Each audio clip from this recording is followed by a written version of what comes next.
என்னை பிடித்துக் கொண்டிருக்கும் கெட்ட காலம் எப்போதுதான் நீங்குமோ? கவலைப்படாதீர்கள், கடவுள் மேல் பாரத்தை போடுங்கள், கஷ்டம் நீங்கிவிடும், அரசர் உடல் குணமடைந்து விடும். மன்னரை பற்றி கூட எனக்கு கவலை இல்லை. அழகேசன் எனக்கு பயம் இருக்கிறது. அவனுடைய முன்கோபம் முரட்டுத்தனம். கவலைப்படாதீர்கள், நான் எப்படியும் இளவரசரை சரிப்படுத்தி விடுகிறேன். அரசரை நினைத்தால்தான் எனக்கு பயமாக இருக்கிறது. நம்முடைய இன்பமோ துன்பமோ அவர் உயிரில்தான் இருக்கிறது. மாயாவின் தந்தையிடம் வேறு என்னதான் எதிர்பார்க்க முடியும்? அழகேசன் அழகேசன் இதுவரை அறியா பிள்ளையாயிருந்தான். சுற்றிலும் நடக்கும் சூழ்ச்சிகள் தெரியா குழந்தையாயிருந்தான். இந்த அவன் கண்கள் திறந்து விட்டன. வேஷம் போட்டு மோசம் செய்யும் இந்த உலகத்தை நன்றாக புரிந்து கொண்டான். இளவரசி, நாங்கள் சொல்வது உங்களுக்கு நன்றாக புரிந்ததுதான். பசுத்தோல் போர்த்திய புலிகள், நடிப்பு போர்வை போர்த்திய நச்சுப்பாம்புகள் நிறைந்தது இவ்வுலகம். துரோகமே இன்றைய உலகத்தின் நியதி. நண்பன் வேஷம் போட்டு நம்பியவர்களுக்கு துரோகம் செய்யும் நல்ல மனிதர்கள், பத்தினி வேஷம் போட்டு பதிக்கு துரோகம் செய்யும் பதிவிரதைகள், அமைச்சன் வேஷம் போட்டு அரசனுக்கு துரோகம் செய்யும் ஆசார பூதிகள். வாழ்க்கை நாடகத்திலே இத்தனை நடிகர்களையும் சந்தித்து விட்டேன். இளவரசர், புலி வாழும் காட்டில் பூனை வாழ முடியாது, நயவஞ்சகர் நிறைந்த நாட்டில் நல்லவர்கள் வாழ முடியாது. தாயின் பெண்தான் எட்டுக்கணிகளில் எட்டக்கணி இருக்கும்.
கருமம் வாழ முடியாதவனுக்கு வேறு வழி. வாழ முடியாதவன் இங்கிருந்தும் இறைவன் அருளால் வாழ்கின்ற இந்த உலகில் பகுத்தறிவுள்ள மனிதனுக்கு வாழ வழி இல்லையா? கல்லினும் பேரைக்கும் கருப்ப உயிர்க்கும் உணவளித்து காக்கும் இறைவன் மனிதனை கைவிட்டு விடுவானா? ஓரறிவு படைத்த அவைகளுக்கு உணவே வாழ்க்கை. ஆனால் ஆறறிவு படைத்த மனிதனுக்கு அப்படி இல்லவே. தயவு செய்து தாங்கள் என்னை தடுக்காதீர்கள். நானா தடுக்கிறேன்? அவன் அல்லவோ தடுக்கிறான். உலகில் உதித்த சகல ஜீவராசிகளும் உயிர் வாழ போராடுகின்றன. நீ இறக்க துணிந்து விட்டாயே. ஆஜா பாசம் உனக்கு குலைத்து விட்டது போலும். தயங்காதே, என்னுடன் வா.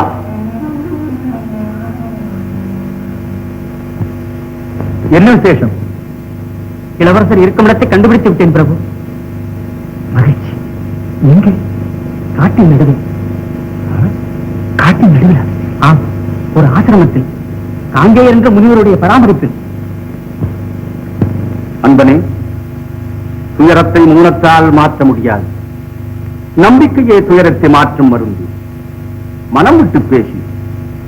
நீ யார்? சுவாமி, தாங்கள் என் துயரத்தை போக்குவதாயிருந்தால் தயவு செய்து நான் யாரென்று மாத்திரம் கேட்காதீர்கள். அப்படியல்ல, மனக்கதவை திறந்தால் துயர இருள் தானாக மறைந்துவிடும். சொல்லப்பா. சுவாமி, தாங்கள் என்னை மீண்டும் வற்புறுத்தினால் நான் இங்கிருந்து வெளியேறி விடுவேன்.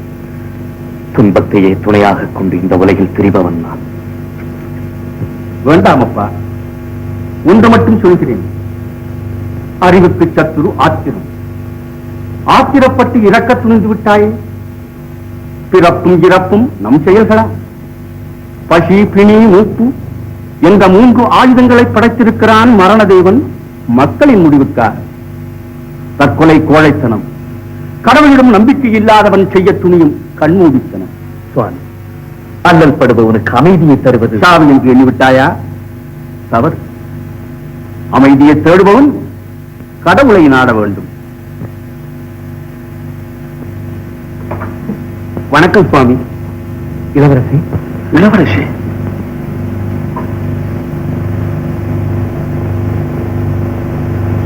என்ன இது?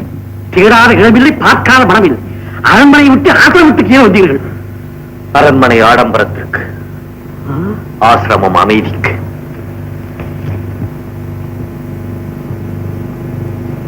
இளவரசர், அழகாபுரி இளவரசர்.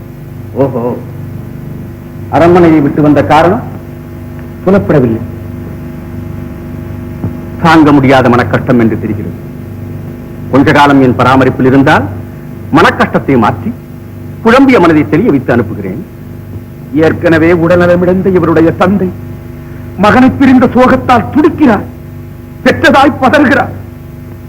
இளவரசர் நிலையையும் இருப்பிடத்தையும் அவர்களிடம் எப்படி சொல்வேன்? எப்படித்தான் மறைப்பேன்? இளவரசரின் மனோநிலையை கவனிக்க வேண்டும். நடக்கக்கூடாதது நடந்திருக்கும். தக்க சமயத்தில் நான் தடுத்திராவிட்டால் என்ன? ஆம், மலை அசைந்தாலும் மனம் அசையாம கடந்ததை மறந்து கண்டிப்பாக வர வேண்டும். கடந்ததை மறக்கத்தான் வர மறுக்கிறேன். வெறுப்படைந்த மனதை வாழ்க்கை பாதையில் திருப்புவது கடினம். வெறுப்பை விருப்பாக மாற்ற காலத்துக்குத்தான் சக்தி உண்டு. தங்கள் இஷ்டம் சுவாமி. இளவரசர் இங்கேயே இருக்கட்டும். பொற்குடத்தில் வைத்த பால் கெட்டு போகாது. நிலைமையை நான் சமாளித்துக் கொள்வேன். அழகாபுரி இளவரசர் அழகேசன் தந்தையின் உடல்நிலை குணமாக வேண்டி யாத்திரைக்கு சென்றிருக்கிறார். அப்படி என்றால் இளவரசர் ஆக்கிரமத்தில் இல்லையா? அந்த உண்மை நமக்கு மட்டும்தான். குற்றாலம், நீ, நான் மூவரை தவிர மற்றவர்களுக்கு இளவரசர் தீர்த்த யாத்திரைக்கு சென்றிருக்கிறார். என்ன? சரி சரி, ஆமாம். நிக்க மாட்டேன்.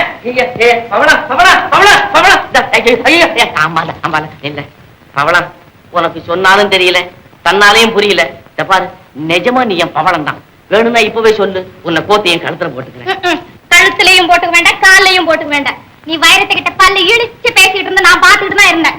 இந்த பாரு, இந்த பச்சோந்து வேஷமெல்லாம் எங்கிட்ட போடாது. அப்பா சாமி, உன் சிநேகிதத்துக்கு 1000 கும்பிடு. உன் பேச்ச கேட்டு ஏமாந்து போக நான் ஒண்ணு முட்டாள் இல்ல. நீ முட்டாள்னு யாரு சொன்னது? இந்த பாரு, நீ நம்புனாலும் சரி, நம்பா போனாலும் சரி, உனக்காகத்தான் உயிர் இந்த உடல்ல ஒட்டிக்கிட்டு இருக்குது. நீ நம்பல நம்பல, அத முகத்துல தெரியுத. இப்படி கையை கொண்டாய் கையை கொண்டாய. இப்படி பாரு, இப்படி வச்சு பாரு, நெஞ்சில வச்சு பாரு. எப்படி படாக் படாக் படாக்குன்னு அடிச்சுக்குது பாத்தியா? நெஞ்சு என்ன சொல்லுது? ஓ, இது கையா இது? இப்படி காதை வச்சு பாரு, இப்படி காதை வச்சு கேளு. சிலந்தி கூண்டுல அகப்பட்ட ஈய போல உன் காதல் வலையில சிக்கி தவிக்கிற அந்த உயிரை நீ காப்பாத்து காப்பாத்துன்னு கெஞ்சுது கெஞ்சுது கெஞ்சுது. நீ என்ன சொல்ற? இதெல்லாம் நான் நம்ப மாட்டேன். நம்ப மாட்டியா? ஆஹா, என் பவளை என்ன நம்பலியா? நம்பலியா? சரி விடு. ஆஹா, அதோ உயிர் போகுது, உயிர் போகுது. உடலுக்கு கீழே சாஞ்சிடும், சுடுகாட்டுக்கு போயிடும், வெந்து பிடி சாம்பல் ஆயிடும் ஆயிடும். ஆஹா, ரொம்ப ரொம்ப ரொம்ப ரொம்ப நல்லா இருக்கு. அப்பொழுது இந்த கதாநாயகனாகப்பட்டவன் அந்த ராட்சசனை பார்த்த உடனே கதாநாயகி மேலே சாய்ந்தான். அப்புறம் என்ன செஞ்ச? சாய்க்கும் கொஞ்சம் சாயட்டுமா? சாய் நீ மாத்திரம் இன்னொரு தடவை அவன் மேல சாயி. இங்க எத்தனை பேட்டு கேக்குது பாரு. அம்மா அம்மா அப்பா. போங்க போங்க, ஓடுங்க. இங்க கொட்டிக்க வாங்க. சோத்து நிறைய மண்ணை கொட்டி வைக்கிற மண்ணை.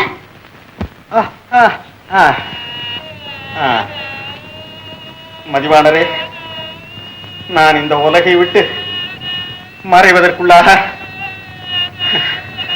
ஒரு முறையாவது என் மகனை நான் பார்க்க முடியாதா? ஏன் மயங்குகிறீர்? அரசே, எங்கு தேடியும் அகப்படவில்லை. இன்று கூட சிலரை அனுப்பியுள்ளேன். இந்த சந்தர்ப்பத்தில் ஏன் என்னை விட்டு பிரிந்தான்? அதுதான் எனக்கும் புலப்படவில்லை மகாராஜா. மந்திரியார் அறியாதது ஒன்றுண்டா? தங்களுக்கு தெரியாமல் இருக்காது என்றுதான் எனக்கு தோன்றுகிறது. மகாராணி, தாங்கள் நினைப்பது போல் எனக்கு சரி, எங்கிருந்தாலும் என் மகன் திரும்பி வந்தால் அதுவே போதும். மாயா உலகத்திலே மதிமயங்கி நில்லாமல் உன் மங்காத ஜோதியிலே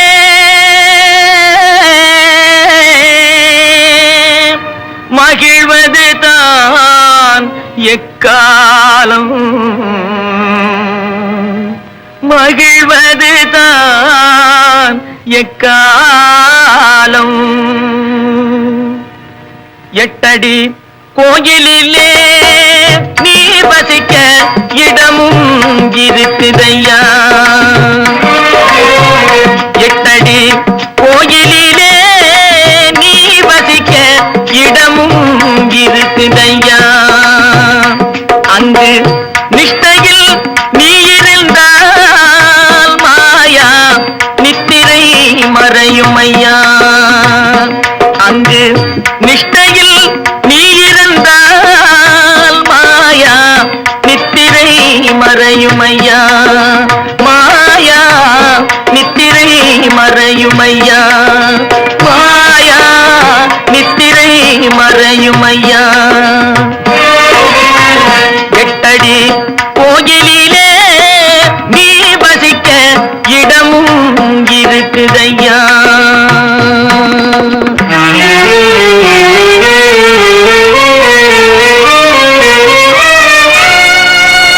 தேயாத நிலவு என்றே தேகத்தை எண்ணாமல் திகட்டாத ஜோதியிலே திகழ்வது நான் எக்காலம் ஆசையில் கயற்றினிலே பம்பரும் அகந்தையால் ஆடுதையா ஆசையில் கயற்றினிலே பம்பரும் அகந்தையால் ஆடுதையா ஐம்புல சிறைதனிலே ஐம்புல சிறைதனிலே நீ அமர்ந்தால் அமைதியும் நாடுமையா ஐம்புல சிறைதனிலே நீ அமர்ந்தால் அமைதியும் நாடுமையா எட்டடி கோயிலிலே நீ வசிக்க இடமும் இருக்குதையா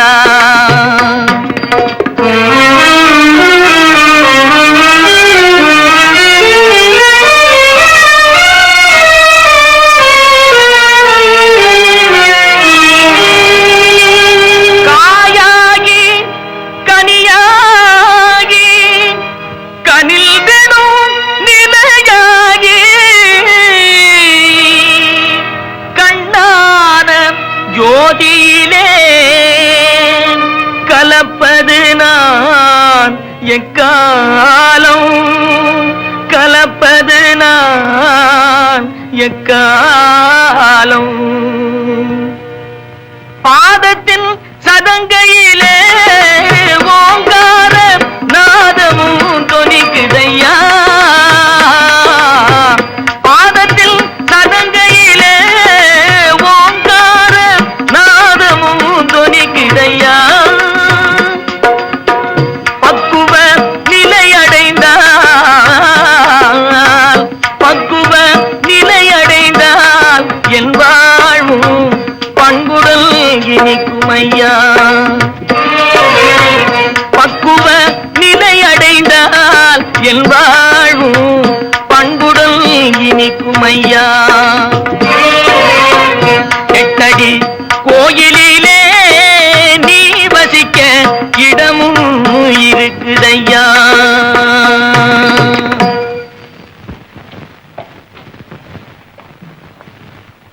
அரசே அரசே அப்படியா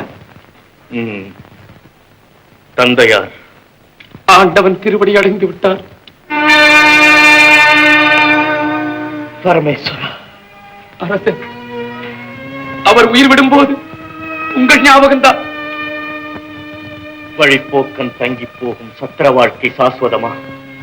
அரசே, உங்களை காணாமல் உயிர் பிரிய மனமில்லாமல் போராடினார் மன்னர். உலக பந்தம் என்னும் விருட்சத்தை உடும்பு பிடியாக பிடித்துக் கொண்டு விருட்சம் தன்னை விடவில்லை என்கிறான் மனிதன்.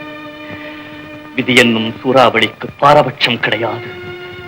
அந்த சூறாவளி அரண்மனை கோட்டைகளிலும் ஏழை எளியவர்களின் குடிசைகளிலும் இரவு பகலென்று பாராமல் நுழைந்து விளையாடுகிறது.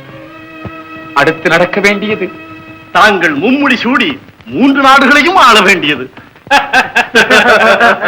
எனக்கு ஆசைதான், ஆனால் நடக்க வேண்டுமே. நியாயமான ஆசைதானே, நடக்காமல் போகுமா? அம்பலவாணன் இறந்து விட்டான், அதற்கு முன்பே அழகேசன் நாட்டை விட்டே ஓடிவிட்டான். இனிமேல் அழகாபுரிய ஆள யார் இருக்கிறார்கள்? இல்ல, ராணி லலிதாங்கியின் கைபிடிக்கத்தான் வேறு யார் இருக்கிறார்கள்? சரியான யோசனை. சோமநாதா, ராணி லலிதாங்கி எனக்கு இசைவாளா? இசையாமல் என்ன, தாங்கள் மட்டும் சரியானபடி திட்டம் போட வேண்டும். சரி, நீதான் சொல்லேன்.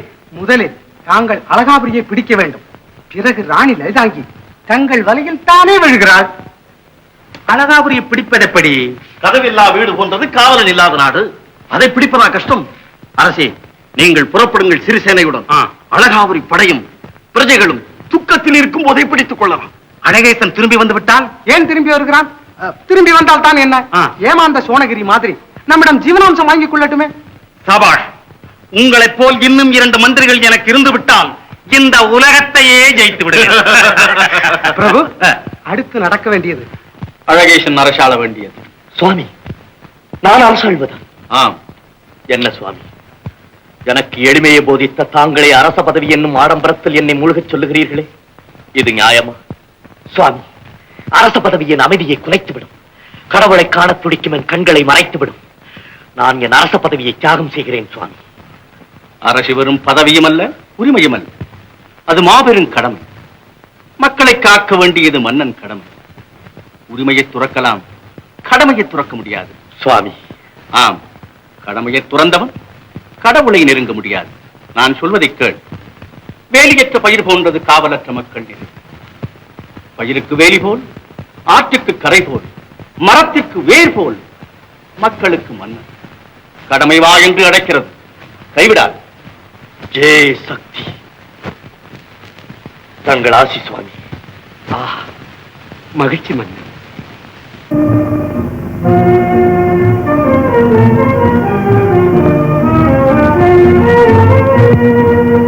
அன்புடையே, முடிசூட்டு விழாவை முதன்மையாயிருந்து நடத்தி வைத்த சிரேஷ்டர் காங்கேய முனிவருக்கு நமது நன்றியை தெரிவித்துக் கொள்ள கடமைப்பட்டிருக்கிறேன். அவர் நம் நாட்டின் ராஜகுருவாய் இருந்து அரசியலில் நமக்கு உறுதுணையாக வழிகாட்ட வேண்டும் என்று அவரை வேண்டிக் கொள்கிறேன். அரசர் அழகேசர், அரசர் அழகேசர், அரசர் அழகேசர். ஓடிப்போன அழகேசன் திரும்பி வந்து விட்டான் நாட்டுக்கு. வந்தார் என்ன மகாராஜா? பேடி சாமியாராகத்தானே திரும்பி வந்திருக்கிறான். பட்டம் ஏறு கட்டி கொண்டு விட்டானாமே. உண்மையை சிம்மாசனத்தில் அமர்த்தினால் அது என்ன செய்து விடும் மகாராஜா? காஷாயம் கட்டிக்கொண்டு காய்கறிகளை தின்று கொண்டு காட்டிலே சுற்றி திரிந்து கொண்டிருந்த அவனுக்கு என்ன பலம் இருக்க முடியும்? படையெடுத்து பார்த்து விடட்டுமா? பார்க்கலாம். ஆனால் நேருக்கு நேராக முட்டிக்கொள்வதை விட குறுக்கு வழியாக செல்வதே நல்லது. எப்படி? அழகாபுரிக்கே சென்று அங்கு நமக்கு சாதகமான சூழ்நிலை ஏற்படுத்திக் கொள்ளலாமே. அவ்வளவுதானே? ஆமா, செய்து விடலாம். மகாராஜா மட்டும் மனது வைத்தால் நெருப்பு என்றால் பற்றிக் கொள்ளாதா?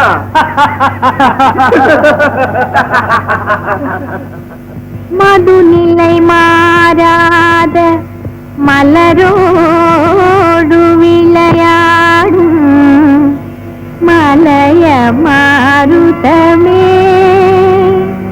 மனதோடு உறவாட வருவாயோ?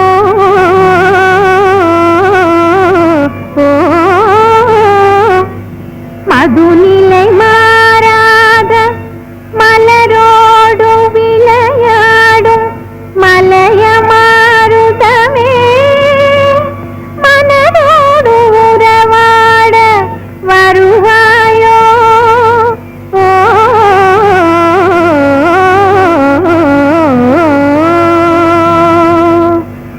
எழில் ஓவியமே,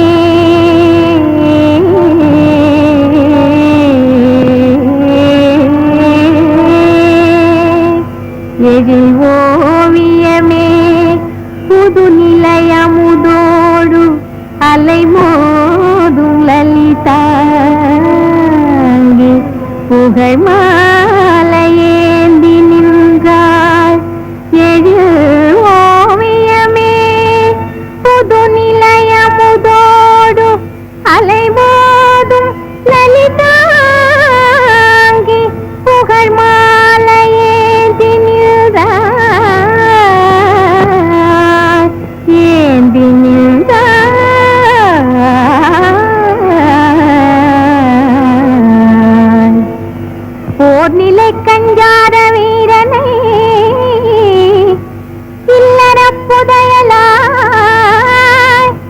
கனவு கண்டா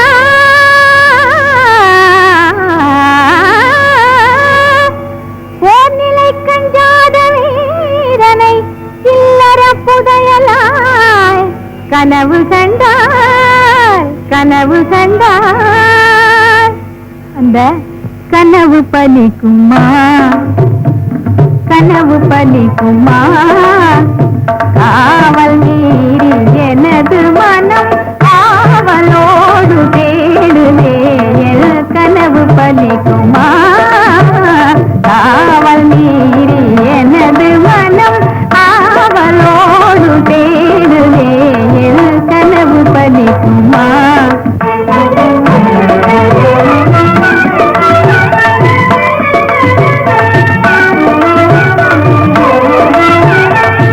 வனமுலாவும் பண்டை தேடி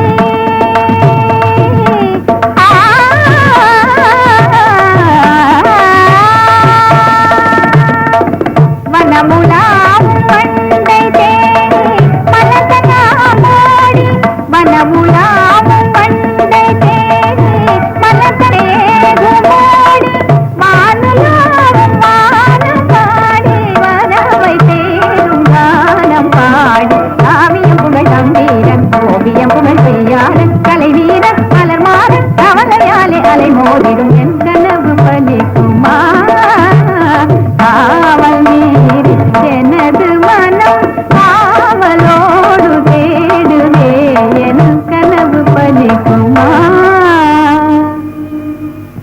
சரி, இந்த நிருபத்தை காசி உள்ள கையாக பார்த்தேன். கொடுங்க மகாராணி. அப்போ மல்லிகா கையிலே தான் கொடுக்க வேண்டும். ஏன் மறுபடியும் ஏமாறவா? மறுபடியுமா? இனிமேல் நான் ஏமாறவே மாட்டேன். எதிரி நெருப்பு, நெருப்புக்கு எதிரி நீர், பருவத்திற்கு எதிரி பக்குவம், மனப்பக்குவத்திற்கு எதிரி பருவம். முதல் கருத்து புரிகிறது சுவாமி. இரண்டாவது கருத்து, பருவத்தின் சேஷ்டைகளை அடக்க பக்குவம் தேவை.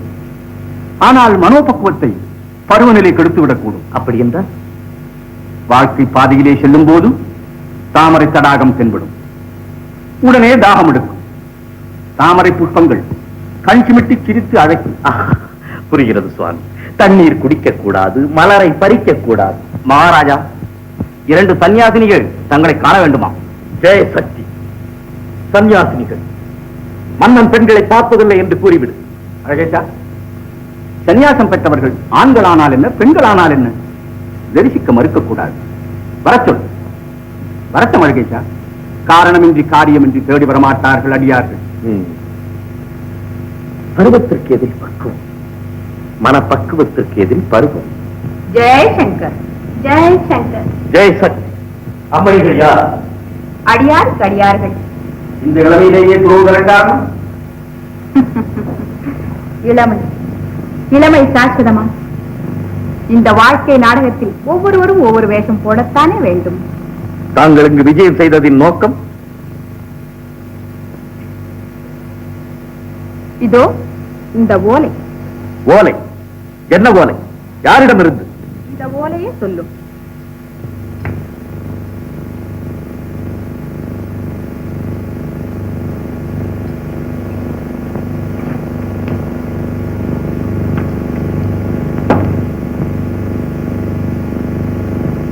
மதுநிலை மாறாத மலரோடு விளையாடும் மலையமான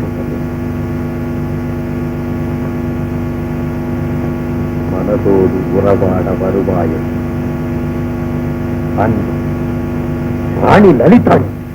ஜெயசக்தி. வெகு ஒழுங்காக இருக்கிறது ராணியின் கவித்துவம்.